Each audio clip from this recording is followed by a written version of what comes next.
সাল্লাল্লাহু আলাইহি ওয়াসাল্লাম বলেন, নি'মাতানি মাগবুনুন ফীহিমা কাসীরুম মিনান নাস আস-সিহহাতু ওয়াল ফারাগ।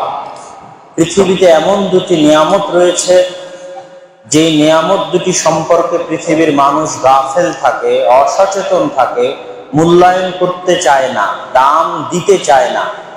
এমন দুটা পৃথিবীর মানুষের উপর আল্লাহর দেওয়া বড় নিয়ামত আছে, যে দুটা নিয়ামতের দাম পৃথিবীর মানুষ দিতে চায় না।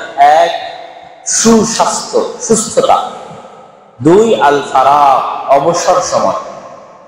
সুস্থতা এবং অবসর সময়ের মূল্য দুনিয়ার মানুষ দিতে চায় না, দিতে পারে না।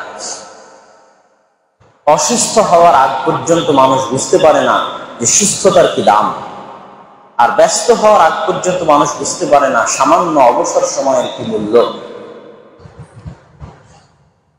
আজকে আপনি এখন চাক্ষুষ বাংলাদেশের যে কোনো মেডিকেল, যে কোনো ক্লিনিক, পৃথিবীর যে কোনো মেডিকেল, যে কোনো ক্লিনিকে গেলে দেখবেন শত শত মানুষের ভিড়। আর আমরা আজকে এখানে সুস্থ শরীরে উপস্থিত হতে পেরেছি, এটা যে আল্লাহর কত বড় দয়া, সেটা ভাষায় প্রকাশ করা সম্ভব নয়। সকলেই বলুন আলহামদুলিল্লাহ। সুস্থতা এবং অসুস্থতা বিষয়ে ইসলামের মৌলিক দৃষ্টিভঙ্গি হচ্ছে, অসুস্থতা আল্লাহ সুবহানাহু ওয়া তাআলার পক্ষ থেকে আসে এবং অসুস্থতা সারিয়ে সুস্থতা দানকারী একমাত্র সত্তা হচ্ছেন তিনি। পবিত্র কোরআনে আল্লাহ সুবহানাহু ওয়া তাআলা বলেছেন, ওয়া ইযা মারিযতু ফাহুয়া ইয়াশফিন। আমি যখন অসুস্থ হই তখন আমাকে একমাত্র তিনি আরোগ্য দান করেন।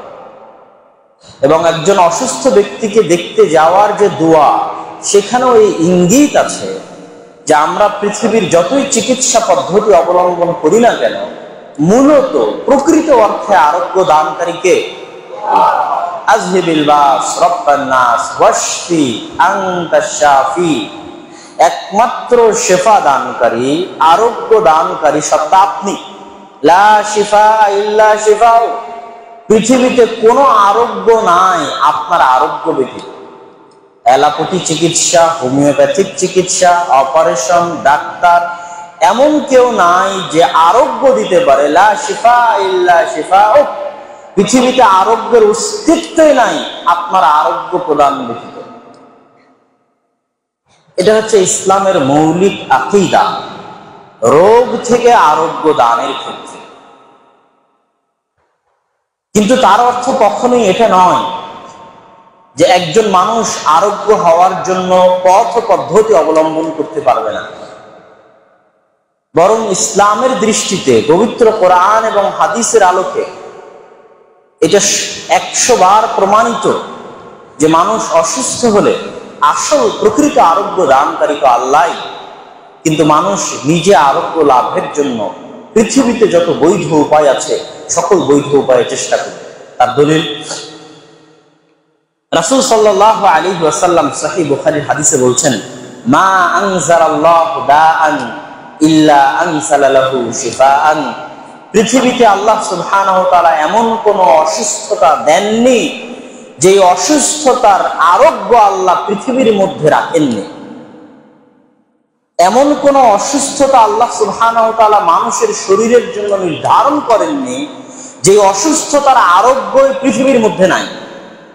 মানুষ খুঁজলে পাবে না এরকম কোন অসুস্থতার আরোগ্য পৃথিবীতে নাই। প্রত্যেকটা অসুস্থতার আরোগ্য, সুস্থতা পৃথিবীর মধ্যে আছে। আমার এবং আপনার দৃষ্টিতে পারছি না বলছি ডায়াবেটিসের কোনো ডাইরেক্ট চিকিৎসা নাই, ক্যান্সারের কোনো চিকিৎসা নাই, এইডসের কোনো চিকিৎসা নাই, করোনার কোনো সরাসরি চিকিৎসা নাই। এটা মানুষের ব্যর্থতা যে মানুষে খুঁজে বের করতে পারেনি।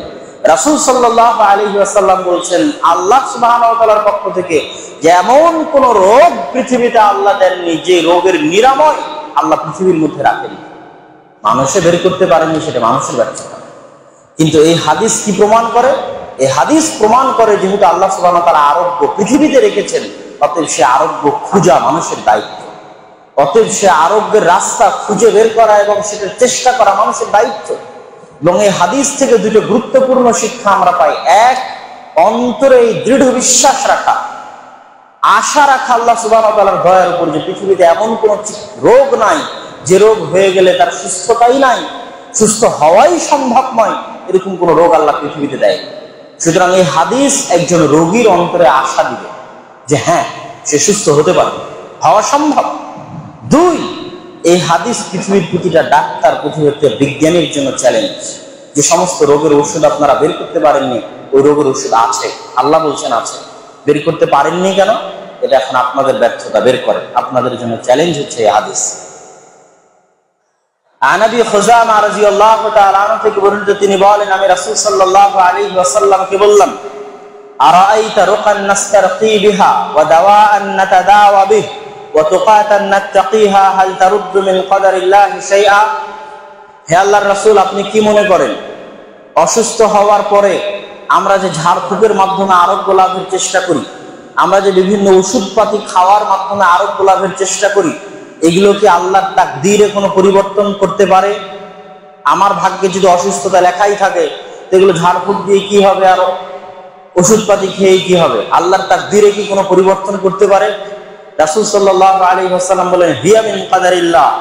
তুমি সুস্থ হওয়ার জন্য যে ওষুধপাতি খাচ্ছ, চেষ্টা করছো, ঝাড়ফুঁক করছো, এটাও তোমার তাকদীরের অংশ। তাহলে রাসূল সাল্লাল্লাহু আলাইহি ওয়াসাল্লাম স্পষ্ট করে দিলেন যে অসুস্থ হওয়ার পর সেটা তাকদীর মনে করে মানুষ আর সুস্থ হওয়ার চেষ্টা করবে না, এটা নয়। বরং মানুষ যে সুস্থ হওয়ার চেষ্টা করবে, করা উচিত, এবং এটাও মানুষের তাকদীরের অংশ। এটাও মানুষের তাকদীরে লিখিত আছে যে সে সুস্থ হবে বা সুস্থ হবে না। সে সুস্থ হওয়ার চেষ্টা করে সফলতা লাভ করতে পারে আল্লাহর দয়ায়, নাও পেতে পারে।